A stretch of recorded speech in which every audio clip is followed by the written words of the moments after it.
అక్కడ ఏ 5 మందో 10 మందో కాదు విద్యార్థి మిత్రులారా, 616 మంది ఉన్నటువంటి విద్యా సంస్థలో 116 మందికి ఇవాళ జాండీస్ వ్యాధి వచ్చి విద్యార్థి మిత్రులు మరణించారు. మరణించేటువంటి ప్రమాదాలు ఉన్నాయి. అక్కడ 4 విద్యార్థులు స్వచ్ఛందంగా ఇవాళ ప్రభుత్వం చేసేటువంటి హత్యలుగా మనం పరిగణించాల్సినటువంటి అవసరం ఉంది. అందుకే ఆ రకంగా all India student federation Ichchapuram నుంచి అన్ని జిల్లాల మీదుగా ఇవాళ నెల్లూరు నగరానికి చేరుకోవడం జరిగింది. ఇవాళ మీరు ఏ ప్రైవేట్ కళాశాలలో చదువుతా ఉన్నా మాకేం ఇబ్బంది లేదు, మేము ప్రశాంతంగా చదువుతా ఉన్నాం. మా కళాశాలలో వెంటిలేటర్ బాగుంది, డెస్కులు బాగున్నాయి, ఫ్యాన్లు కూడా పెడుతున్నారు, ఇన్ఫ్రాస్ట్రక్చర్ కూడా ఆ మేరకు ఉంది, మేము ప్రశాంతంగా ఉన్నామని అనుకుంటూ ఉంటారు. సరిగ్గా ఆలోచన చేయండి.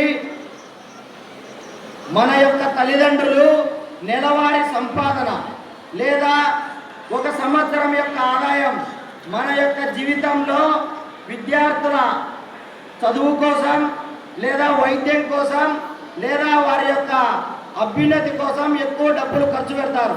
ఖర్చు పెడతారా లేదా అమ్మ తల్లిదండ్రులు? ఖర్చు పెడతారా లేదా? మీకు సరిగా అర్థం కావడం ఉన్నట్టుంది. ఖర్చు పెడతారా లేదా? తల్లిదండ్రులు మన కోసమే కదా ఖర్చు పెట్టేది. అలాంటి సందర్భంలో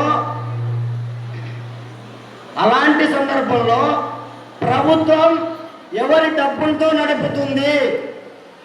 ప్రభుత్వం ఎవరి డబ్బులతో నడుపుతుంది? చంద్రబాబు నాయుడు వాళ్ళ ఇంటి నుంచి డబ్బులు ఇవ్వడం లేదు, లోకేష్ వాళ్ళ ఇంటి నుంచి డబ్బులు ఇవ్వడం లేదు, లేదా మినిస్టర్లు వాళ్ళ ఇంటి నుంచి డబ్బులు ఇవ్వడం లేదు. కేవలం మన యొక్క తల్లిదండ్రులు పన్నులు కట్టేటువంటి డబ్బులతో ప్రభుత్వం నడుస్తుందా లేదా? అలా నడిచేటువంటి క్రమంలో ఈ ప్రభుత్వం పెట్టేటువంటి డబ్బు విద్యా వ్యవస్థ పైన ఉండాలా వద్దా? కానీ మా మిత్రుడు ఇందాక చెప్పినట్టు మూసివేసినటువంటి పాఠశాలను ఈ రాష్ట్రంలో తెలుస్తా ఉన్నావా? ఓపెన్ చేస్తూ ఉన్నావా? ప్రాథమిక దశలో ఏదైతే మన ప్రాంతంలో లేదా గిరిజన ప్రాంతాల్లో లేదా రూరల్ ఏరియాలో లేదా గ్రామీణ పట్టణ ప్రాంతాల్లో ఉన్నటువంటి ప్రాథమిక పాఠశాలలను తెరిపిస్తామన్నావా లేదా? తెరిపించామని చెప్పి నువ్వు అధికారంలోకి వచ్చావు. ఈ రాష్ట్రంలో నువ్వు యువగలం పాదయాత్ర చేసావా లేదా? ఈ రాష్ట్రంలో విద్యార్థుల దగ్గర అందరికి వచ్చి విద్యార్థులకు తల్లిదండ్రులు అందరి దగ్గరికి వచ్చి ప్రామిస్ చేసావు కదా. మూతపడినటువంటి పాఠశాలలన్నింటినీ తెరిపిస్తానన్నావు, ఫీజు రియంబర్స్మెంట్ విడుదల చేస్తానన్నావు, 77 జీవోను రద్దు చేస్తానన్నావు. అదేవిధంగా ఏదైతే 107, 108 జీవోలు ఉన్నాయో ఈ జీవోల వల్ల విద్యార్థులందరికీ నష్టం జరుగుతుంది. కాబట్టి ప్రతి ఒక్క పేద విద్యార్థిని వారి యొక్క మెడికల్ విద్యను ప్రభుత్వం బాధ్యతగా తీసుకొని ప్రభుత్వ సంస్థలో చదివిస్తామని చెప్పారా లేదా? కానీ ఈరోజు ప్రభుత్వం ఏం చేస్తుంది? వాటన్నిటినీ మర్చిపోయి ప్రభుత్వం గిన్నీస్ బుక్ రికార్డుల కోసం ప్రయత్నం చేస్తా ఉంది. ఏం ప్రయత్నం చేస్తుంది? గిన్నీస్ బుక్ రికార్డుల కోసం ప్రయత్నం చేస్తుంది. ఈ యొక్క విద్యాశాఖ మంత్రికి బుద్ధి జ్ఞానం ఏమైనా ఉంటే నేను ఊరికే అనలేదమ్మా, బుద్ధి జ్ఞానం ఏమైనా ఉంటే ఒక అకాడమిక్ ఇయర్లో ఎప్పుడు అడ్మిషన్లు జరిగేది? ప్రతి సంవత్సరం ఇంటర్ అడ్మిషన్ జరిగేది ఎప్పుడు? జూన్, జూలై అని మీ అందరికీ తెలుసు కదా. కానీ ఈ విద్యాశాఖ మంత్రికి తెలియడం లేదు. డిగ్రీ అడ్మిషన్లు నవంబర్ నడుస్తున్నా ఇప్పటికింకా నడుస్తున్నాయి. ప్రభుత్వ యూనివర్సిటీల్లో ఇంకా పీజీ అడ్మిషన్లు నడుస్తున్నాయి. ఒక సెమిస్టర్ అంటే 6 నెలల టైం వ్యవధిలో ఎప్పుడు వాళ్ళు పాఠాలు నిర్వహిస్తారు, ఎప్పుడు ఎగ్జామ్స్ నిర్వహిస్తారు, ఏ విధంగా ఒక విద్యా సంవత్సరాన్ని కొనసాగిస్తారో కూడా ఈ విద్యాశాఖ మంత్రికి ఈ ఉన్నత విద్యా మండలికి తెలియడం లేదు. ఆ విధమైనటువంటి పరిపాలన ఇవాళ రాష్ట్రంలో కొనసాగిస్తా ఉన్నారు. మనం డబ్బు లేకపోతే మాట్లాడలేవు, ఫీజు రియంబర్స్మెంట్ చెల్లించకపోతే అడగడం లేదు, లేకపోతే మనకు పెద్ద ఎత్తున డబ్బులు కేటాయించమని అడగడం లేదు. పాఠ్య పుస్తకాలు ఇవ్వయ్యా అని అడుగుతా ఉన్నాం. ప్రభుత్వ విద్యా సంస్థలో పాఠ్య పుస్తకాలు ఇవ్వయ్యా అని అడుగుతా ఉన్నాం. పాఠ్య పుస్తకాలు ఇవ్వకుండా ఏకోపాధ్యాయ పాఠశాలను పెట్టి ఇవాళ చేయకుండా మూసివేసి ఇవాళ సుస్థిర అభివృద్ధి ప్రాథమిక దశలో సాధిస్తామంటా ఉన్నాడు విద్యాశాఖ మంత్రి.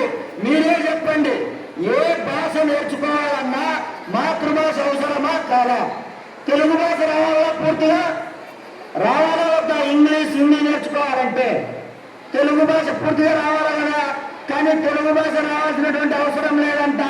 అందుకే ఏకోపాధ్యాయ పాఠశాలలు పెట్టారు ఈ విద్యాశాఖ మంత్రి. కాబట్టి ఆల్ ఇండియా స్టూడెంట్ ఫెడరేషన్ మనం అడుగుతా ఉన్నాం, ఏకోపాధ్యాయ పాఠశాలలు పెట్టి ఏ విధమైనటువంటి అభివృద్ధి సాధిస్తారు? ఇంటర్మీడియట్ విజ్ఞానం ఏ విధంగా ఉందో మీ అందరికీ తెలుసు. ఏ కళాశాలలో చూసినా ప్రాక్టికల్స్ ఉండవు, లేదా పూర్తిగా లెక్చరర్లు ఉండరు, లేదా ఇన్ఫ్రాస్ట్రక్చర్ ఉండరు. లేదా మా ఉమ్మడి కడప జిల్లాలో ఒక మినిస్టర్ ఉన్నారు, రామ్ ప్రసాద్ రెడ్డి అని చెప్పి రాయచోటిలో ఎమ్మెల్యే గెలిచారు. ఆయన స్పోర్ట్స్ క్రీడా శాఖ మంత్రి. ఈ ప్రభుత్వాల ప్రైవేట్ విద్యా సంస్థల్లో గేమ్స్ ఉండవు, గ్రౌండ్ ఉండదు, వాళ్ళ ఆలోచనలకు తాగుండదు, లేదా వాళ్ళ యొక్క శారీరక అభివృద్ధికి కావాల్సినటువంటి లీజర్ పీరియడ్ ఉండదు. కానీ ఒలింపిక్స్ లో ఆడిస్తారంట. ఎక్కడ ఆడిస్తారమ్మా? ఒలింపిక్స్ లో ఆడిస్తారంట. కాబట్టి విద్యార్థుల ఆలోచనలకు తావలేకుండా, విద్యార్థుల భవిష్యత్తుకు తావలేకోకుండా ఏ విధంగా మీరు అభివృద్ధి సాధిస్తారు? కాబట్టి ఆల్ ఇండియా స్టూడెంట్ ఫెడరేషన్ గా మనం పెద్ద ఎత్తున పోరాటాలకు శ్రీకారం చుడతా ఉన్నాం. రియంబర్స్మెంట్ వదలకపోవడం వల్ల ఈ రాష్ట్రంలో విద్యార్థులు, విద్యార్థి తల్లిదండ్రులు ఎంత ఇబ్బందులకు గురవుతా ఉన్నారు, ఆత్మహత్యలు పాల్పడుతూ ఉన్నారు. ప్రభుత్వం ఆత్మహత్యలు పాల్పడే విధంగా ప్రేరేపిస్తా ఉంది. ప్రైవేట్ కళాశాలలు, డిగ్రీ కళాశాలలు ఓ పక్కన మూతపడతా ఉన్నాయి. మేనేజ్మెంట్ చిన్న సన్నకారు లేదంటే విద్యార్థి చదువుకొని పీజీలు పూర్తి చేసుకొని వాళ్ళు ఉద్యోగాలు కల్పన చేస్తా ఉంటే ప్రైవేట్ డిగ్రీ కళాశాలలు, ఆ డిగ్రీ కళాశాలలు మూతపడుతూ ఉన్నాయి.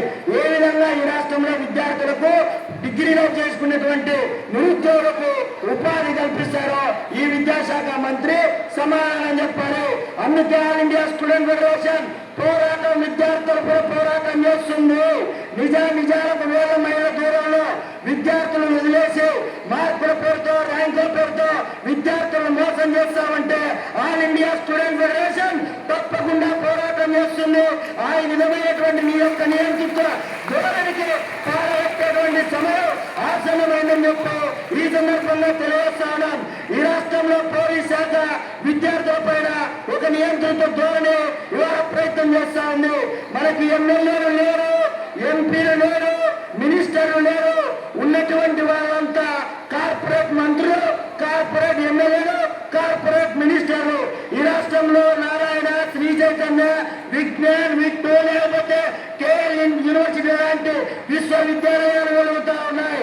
ఇప్పుడే మా మిత్రుడు చెప్పారు, ఆంధ్ర యూనివర్సిటీ ఏంటి, శ్రీకృష్ణదేవరాయ యూనివర్సిటీ ఏంటి, ఇదే నెల్లూరు జిల్లాలో ఉన్నటువంటి విక్రమసింహపురి యూనివర్సిటీలో కాంపౌండ్ వాల్ కూడా లేదు, కాంపౌండ్ వాల్ కూడా లేదు. కానీ ఈ జిల్లాలో ఎమ్మెల్యేలు ఉన్నారు, మినిస్టర్లు ఉన్నారు, ఎంపీలు ఉన్నారు, ఎమ్మెల్సీలు ఉన్నారు. ప్రభుత్వ యూనివర్సిటీలను అభివృద్ధి చేయకుండా, ప్రభుత్వ విద్యను అభివృద్ధి చేయకుండా కార్పొరేట్లకు ఊడియం చేయడానికి ఈ రాష్ట్రంలో మంత్రులు అవసరమా? ఈ రాష్ట్ర ప్రభుత్వం అవసరమా? కాబట్టి ఆల్ ఇండియా స్టూడెంట్ ఫెడరేషన్ నేరుగా ఈ ఎన్డీఏ ప్రభుత్వానికి, కూటమి ప్రభుత్వానికి, దేశంలో బీజేపీ ప్రభుత్వానికి సవాలు విసురుతోంది. సిగ్గుపడాలి ప్రభుత్వం. ఎన్డీఏ ప్రభుత్వానికి డబుల్ ఇంజన్ సర్కార్ అంటా ఉంది, డబుల్ ఇంజన్ సర్కార్ అంటా ఉంది. డబుల్ ఇంజన్ సర్కార్ అధికారంలో ఉంటే 17 మెడికల్ కళాశాలలు నువ్వు ప్రైవేట్లకు అప్పచెప్తా ఉన్నావు. ఎవరప్ప సొమ్ము చెప్తా ఉన్నావు? ఈ నెల్లూరు జిల్లా లేదంటే పులివెందుల గిరిజన ప్రాంతంలో ఉన్నటువంటి పాడేరు, మార్కాపురం, ఆదోని ఈ ప్రాంతంలో ఉన్నటువంటి విద్యార్థులు, ఎస్సీ, ఎస్టీ, బీసీ, మైనార్టీ విద్యార్థులు బిలో